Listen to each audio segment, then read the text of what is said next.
Thank you, ma'am. Please join me in giving a warm welcome to Dr. Bipin Jain. Over to you, sir. So good afternoon. Good that we had a tea, because there were very, very important concepts which we discussed in the morning, and probably some of them were new. But if you reflect back otherwise, then majority of that we are doing it. It's just that it is being structured, arranged, so that there is a standardized process which everyone follows. And we have consent or consensus on final outcome. So what trustable things, we can see. If somebody is passing out from some college, he comes out. Do we trust that, okay, he will be able to perform this? Now, probably this standardization will give us a lot of confidence. And one of the important part was, how do we organize this? Because if you look at EPAs, how many of you have studied the EPAs? At least you have read EPAs? Now, don't worry, I'm not going to ask questions. We are all colleagues. So, how many of you have at least seen the draft? Okay. EPAs? Okay. The content part also? So when we were structuring, the question of paper 2 came. What is to be done to the paper 2 was a bigger question. How it has to be structured so that it becomes relevant to the subject and not relevant otherwise. Because it will have interest if it is connected with your specialty.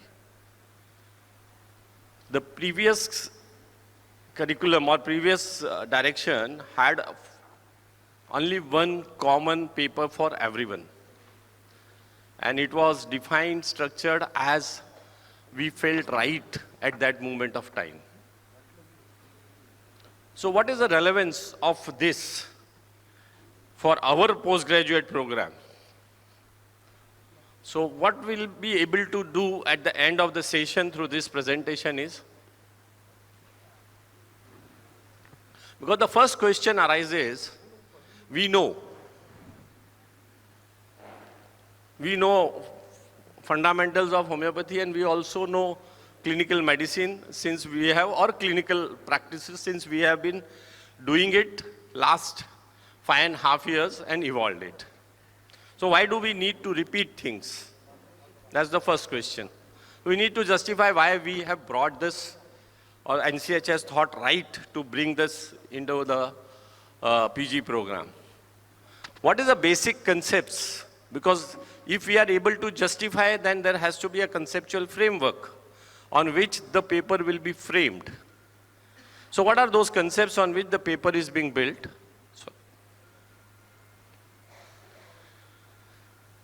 How do we connect the specialty subject with the fundamental subjects? Because it's not a common paper now.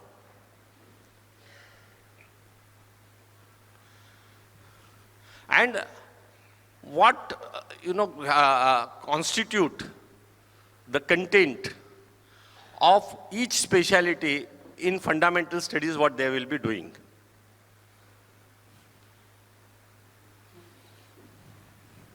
See, the most interesting part is that we look at part 1, part 2 separately, part 1 and 3 papers separately. This cannot be. Because we are now addressing the final EPAs to come out at the end of 6th semester. And it is not being divided between part 1, part 2, competencies, milestones. Milestones are scattered. And it also is not being divided between paper 1, paper 2, paper 3.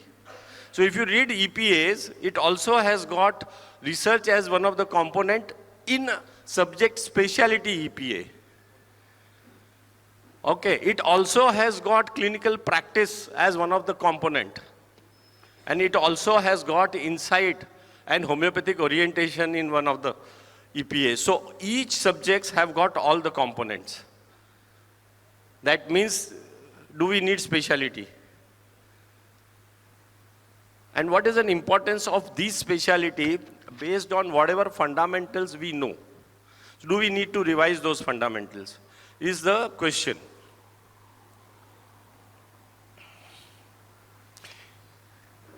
He never divided anything. Man is one, organon is one, and learning by doing was his concept. You practice, you learn, and you become a proficient or expert. That is our purpose, right? This is very true for PG. Physician can learn only from patients and never from books alone. A person who removes himself from the world of patient to the cozy world of books and the couch will end up a pandit. His knowledge would prove sterile. Do we agree? Yes? So what is the foundation of homeopathic education?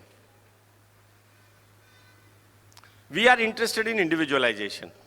How do we attempt individualization? By studying mind, body, and individual's reaction. How do we derive it? By studying the interaction of man with physical, chemical, biological, social, cultural, economical, political interactions and how he responds to it. Correct? Yes? And then what do we understand? The predisposition, disposition, diathesis, and then disease. That's the core part of study of homeopathy with individualization. If this is what we are attempting to do in each specialty, now what shall be the further consideration for expansion? Now let's understand in very brief, what is the goal of homeopathic postgraduate education? Competent homeopath in their specialty. Please understand, in their specialty. To train teachers for homeopathic medical college and researchers. To further the reach of homeopathy in unexplored areas of application. This is, in nutshell, the objective of postgraduate education.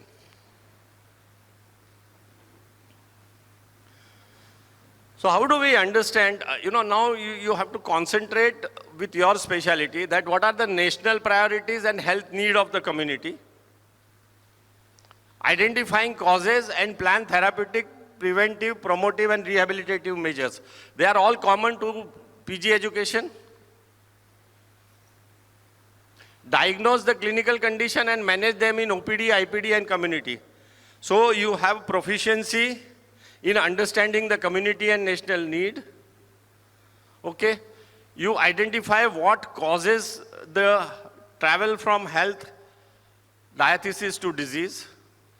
You also learn to diagnose the clinical condition and manage them in OPD, IPD and community. Then you must be aware of scope and limitations.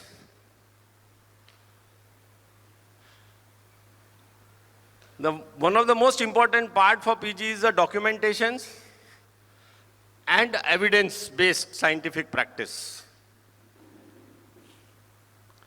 Ethical practice on homeopathic principles, self-directed learning skills, critically evaluate the publications, applying basic concepts of research methodology and epidemiology, design a research project,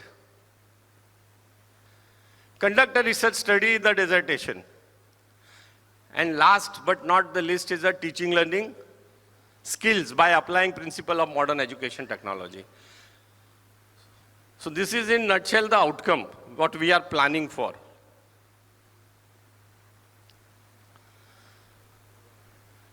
When you look at the our traditional syllabus was designed on para-clinical and homeopathy as an attachment.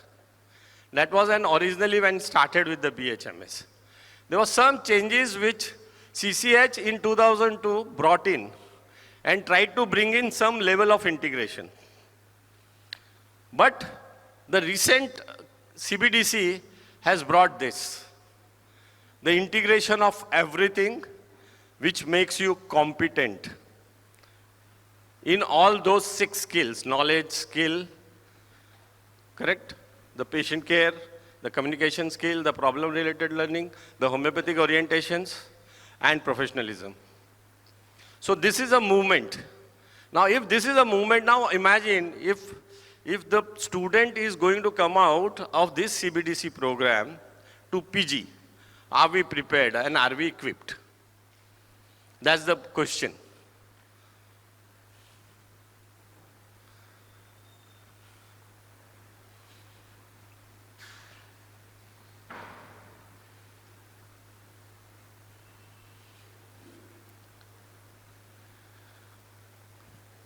So when we look at the homeopathic, now I will take you to the why of and justify. All subjects to be studying from homeopathic perspective. So all specialty must have homeopathic foundation. Emphasis on applied aspect of organon and homeopathic therapeutics.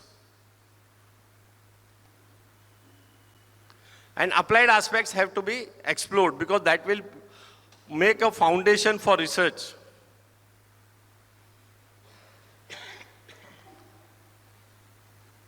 If you keep this model in a background,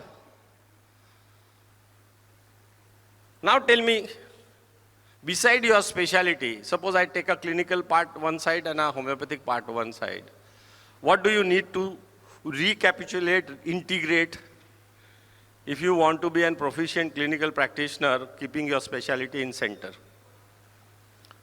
What else is needed from UG to PG? Can I get some input? Suppose if you are a clinical specialty, maybe pediatric, medicine, psychiatry, what foundation is needed there?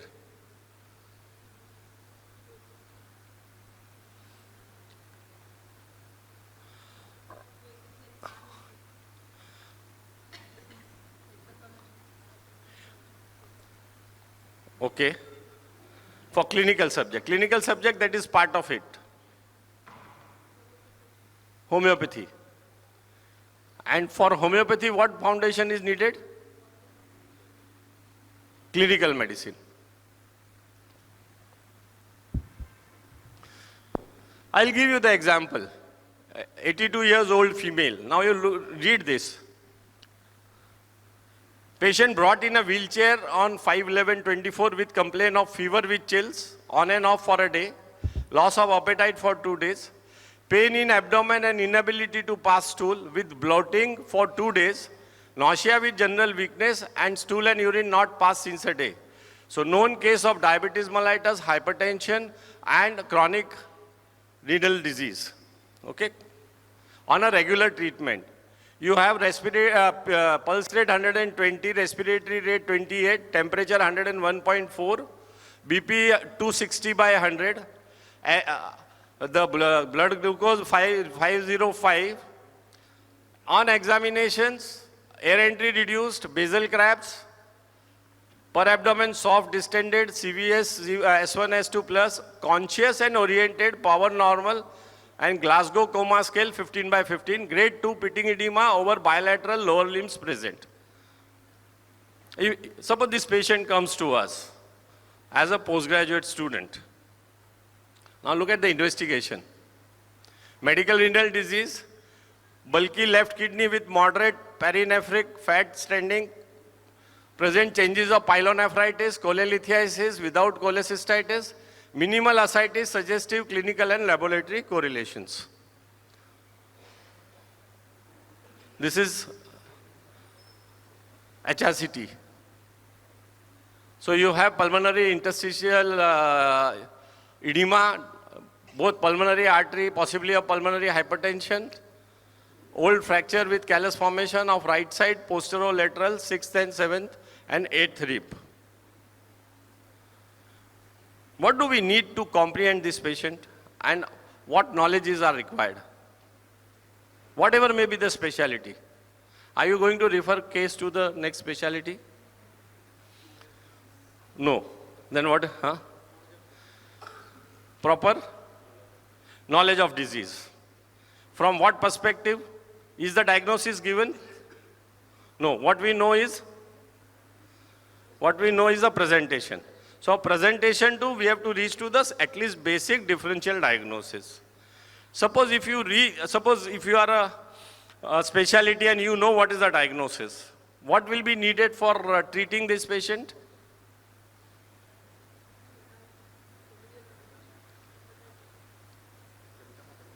Symptomatology, repertory, materia medica, and management, homeopathic management skill through miasm susceptibility. Okay. Now what was done in UG is we have learned in stages. We have not learned it in an integrated way. So comprehend the clinical state, decide scope and limitation of homeopathy, perform case taking and processing skill, perform repertorization after deciding repertorial approach, apply HMM and differentiation, plan and implement management, medical and homeopathy, explore the research potential. Correct? And plan teaching learning. Now this also gets added.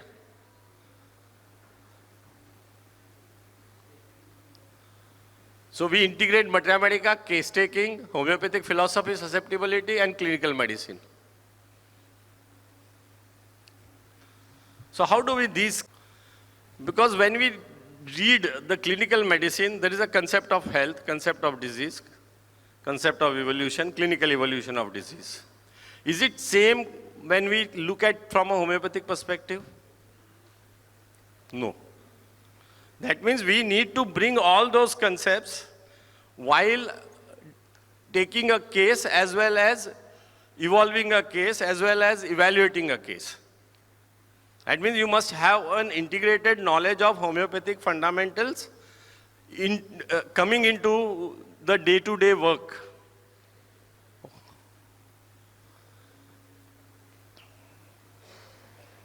Yes? This is needed?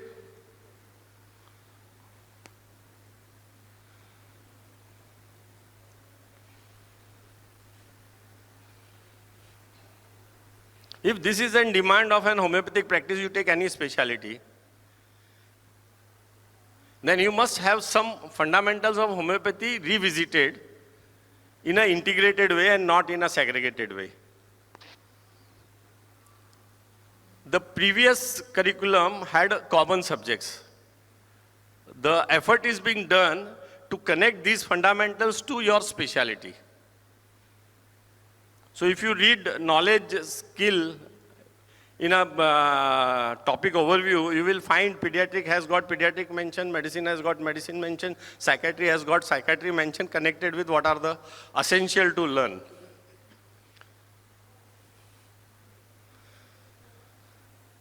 So, implementation, sir said, no? Munir sir.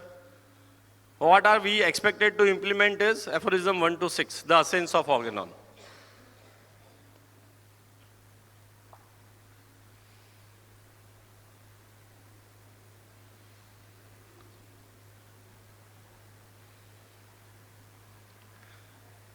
Travel of the patient from health to disease in a bio-psycho-social spiritual environment.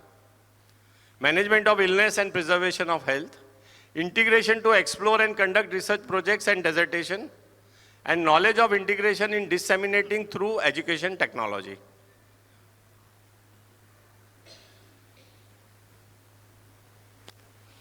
So if we wanted to do this specifically, now what is interesting is when you again go back to EPA, there are a lot of material, a lot of content and courses which address to your specialty. But specific mention of homeopathic foundations, practice, it does not get included into your regular curriculum. So one of the need was to revisit, reintegrate, restructure so that we are able to connect to the fundamentals. And for that matter, this is fundamental of homeopathy in a clinical subject. So these are the titles.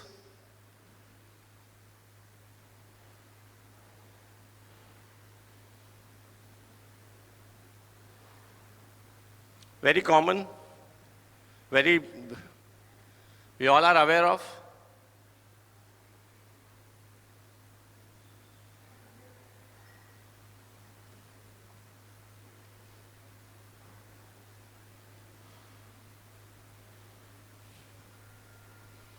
We have our specialty subject and we have homeopathic integrated things. And the need was to connect. And then if you can see EPAs, all your EPAs is an integration of both your specialty as well as homeopathy in your clinical subjects.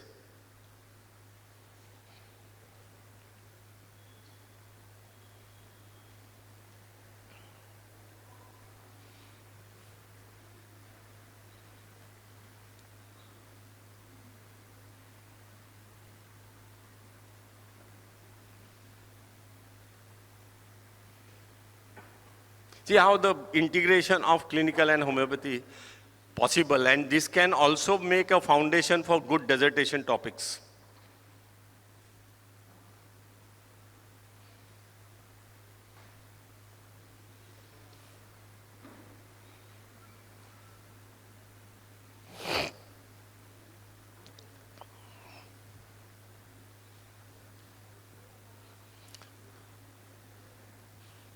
This is pediatric.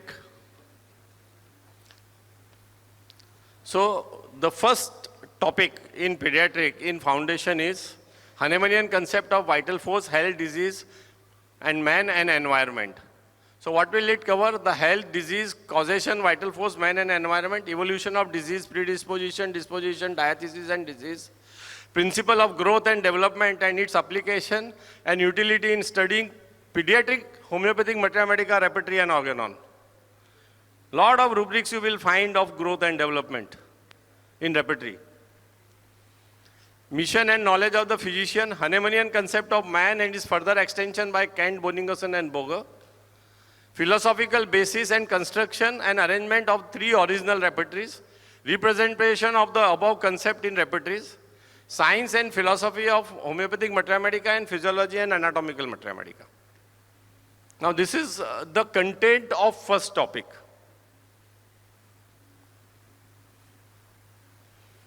So for that, what are the knowledge is required? Now this is topic overview.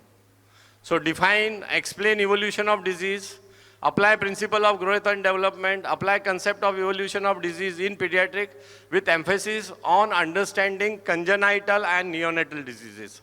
See, again, with the foundation of homeopathy, the pediatric specificity is being brought in.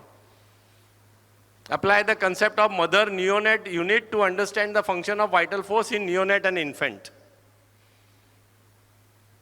Discuss the Hahnemannian concept of man and environment, that is nature versus nurture, so much applicable to pediatric. Further extension by Bonington, define health as per WHO and discuss the mission of the physician.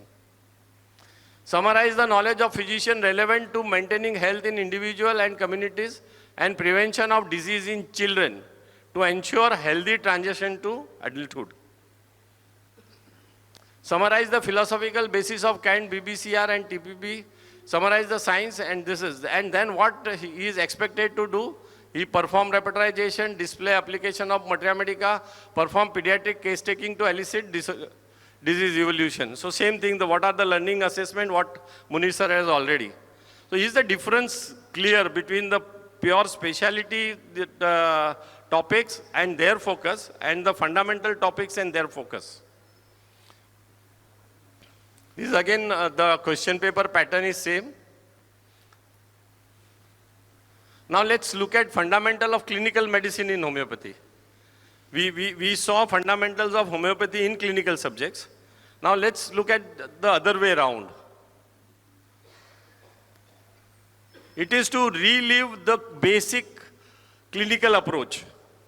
Because you need to revisit clinical approach, because what we have learned in UG is spiral. You learn anatomy, physiology, pathology, medicine, then internship, some hand-on activities. But here you are expected to become an expert. If you are expected to become an expert at the end of 3 years, you need to act and act independently. For that, you need to bring your knowledge together in an integrated way so that you can practice.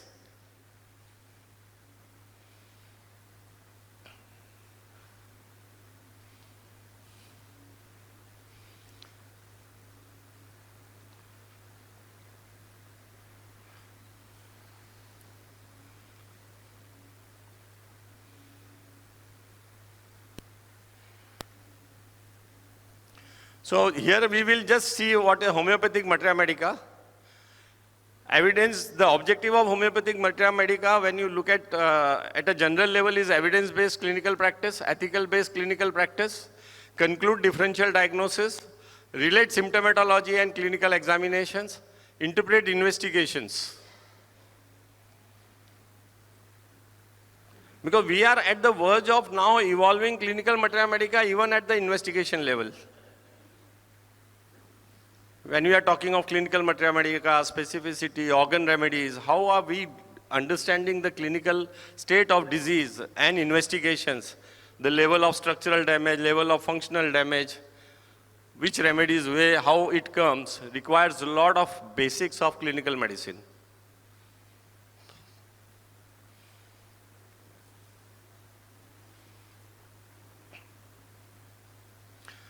Materia medica students need to take homeopathic case taking, relate with causation and miasm, assemble the data received to clinical materia medica, direction of clinical management, miasm and susceptibility. If this is how the practice demands, do we have the content and the topics and the courses in our MD program to fulfill this part of it? And that was the need why the fundamentals came in. What are the topics? Evidence-based practice, basic clinical approach, clinical manifestation of disease, pathophysiology, Hahnemannian classification of symptom, miasm, and clinical materia medica. Because what is most important training to our PG is, because patient doesn't come with diagnosis. Patient always comes with symptom. And if you evolve expertise in how to unearth those symptoms, connect with examination findings, then with investigations, and able to create differential diagnosis. That's the basic competency expected of any clinician, and then especially of homeopath, because we go beyond. Right? So if we want to do it, the best approach to study any clinical medicine is through symptom. Harrison has devoted 370, 380 pages of initial based on symptoms. And that is the foundation of rest of the volumes. If you have not studied those 370 pages of those symptoms and differential, I think rest of systemic based materia medica, you will not be able to connect. Because you are not connected with practice. That is why the whole chapter on cardinal manifestations, nutrition, nutritional diseases and miasmatic assessment, and laboratory and radiological investigations.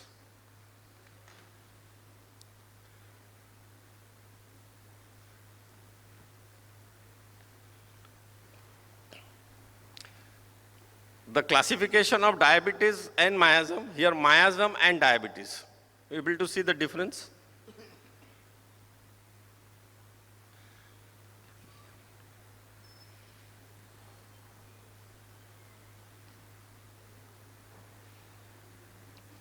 It's not for materia medica, it's in general for homeopathic subjects. So I will give you one example of interpretation of laboratory and radiological investigation is one of the topic. Right? So these are the content: hematology, serology, biochemistry, microbiology, special test, radio imaging, X-ray, CT, MRI, USG and ECG.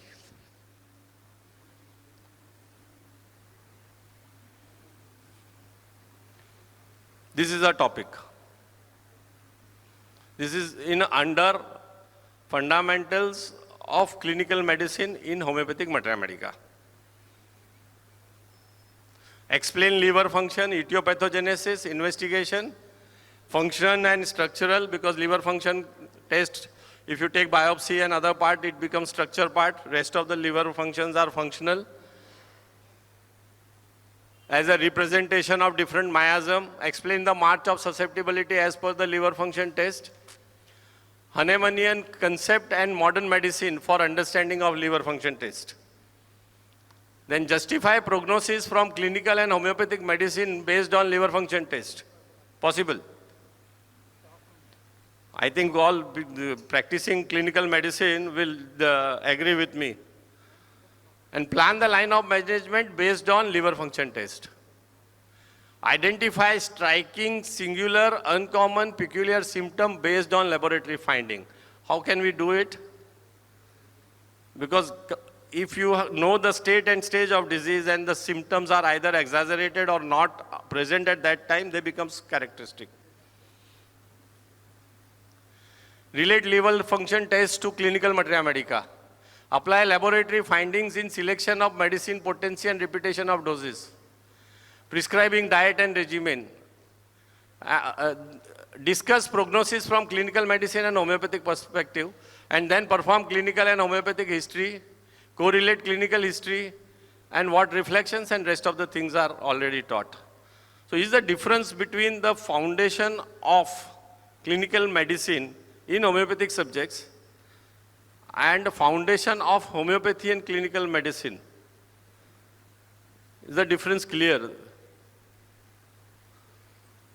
This is a question paper type.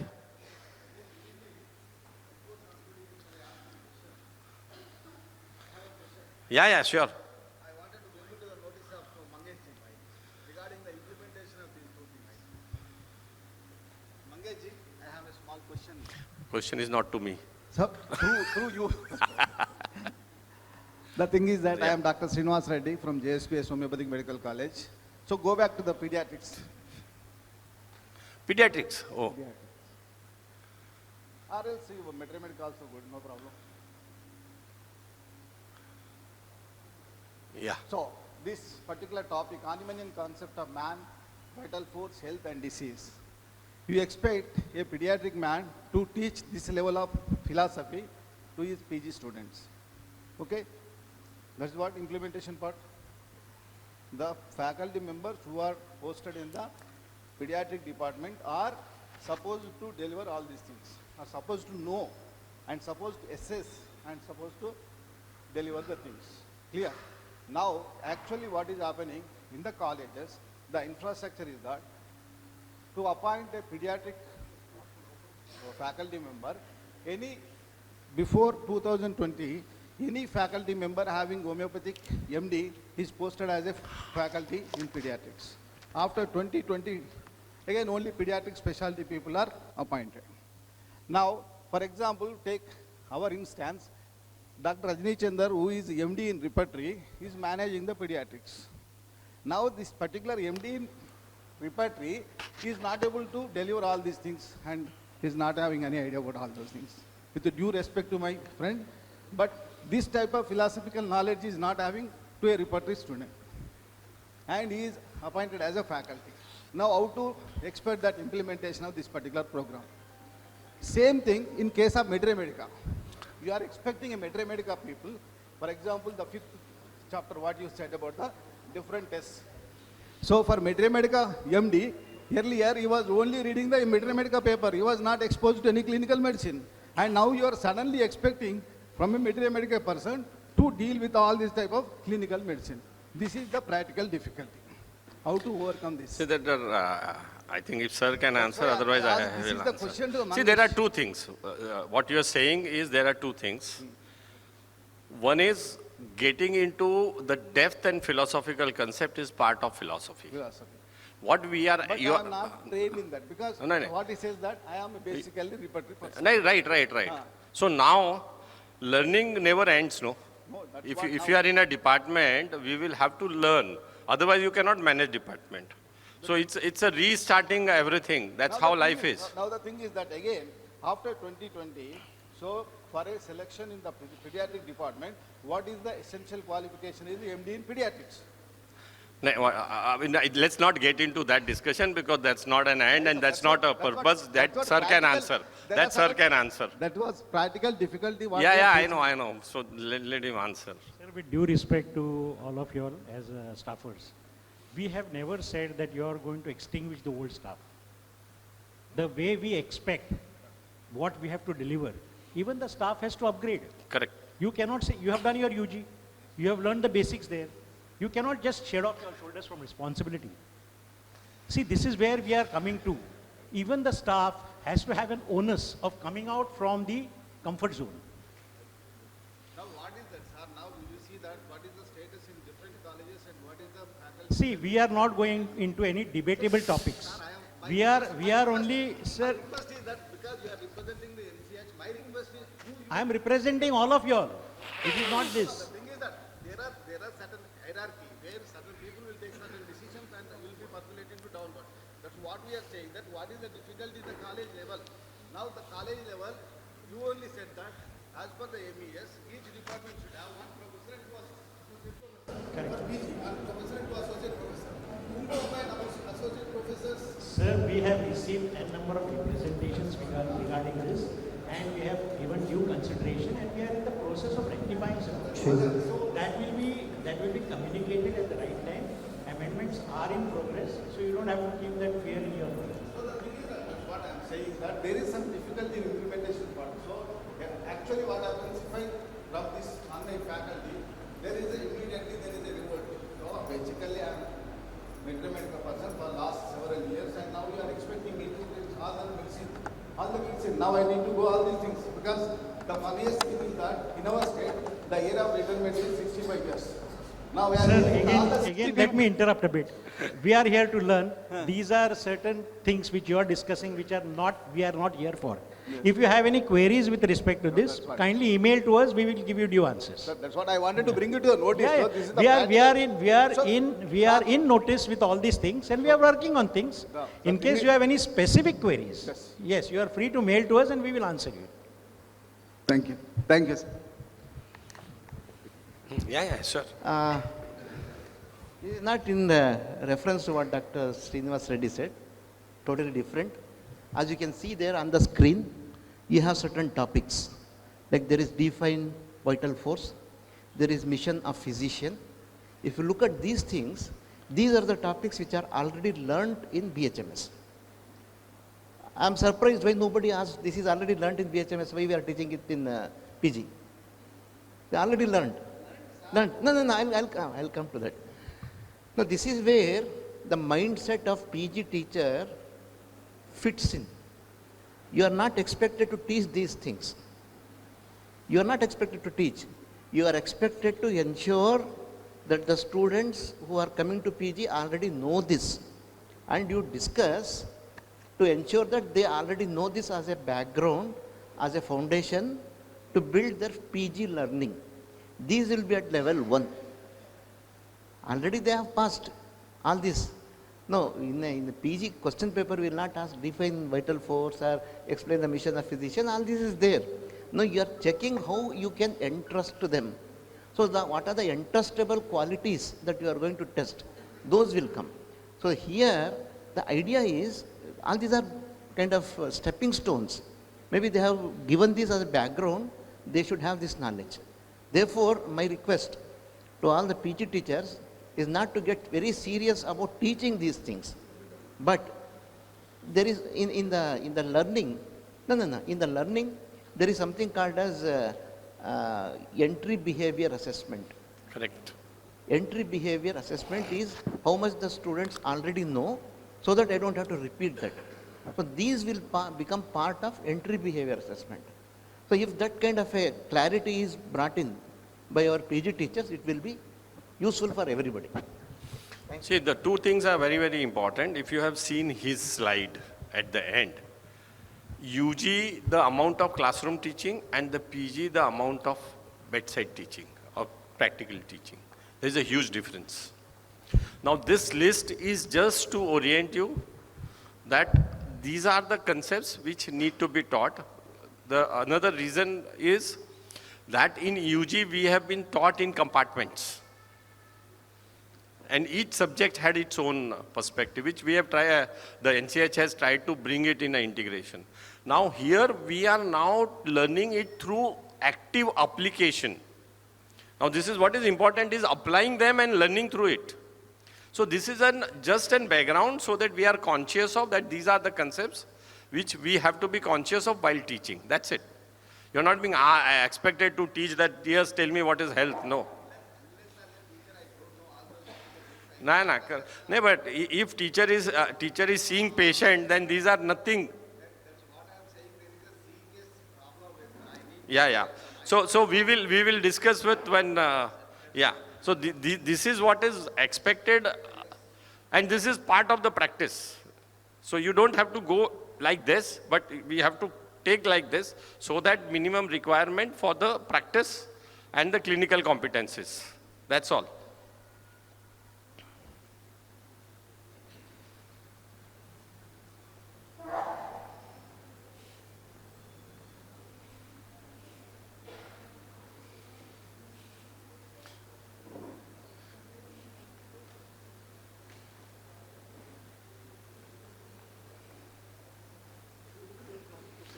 That's the important, yeah.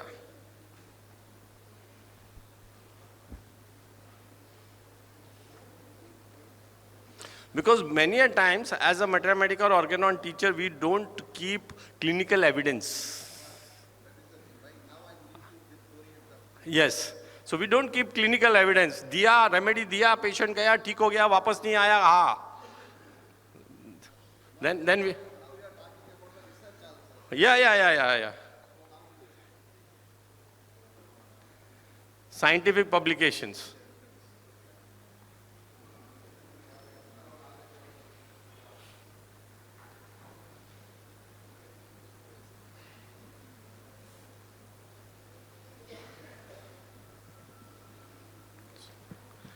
Thank you.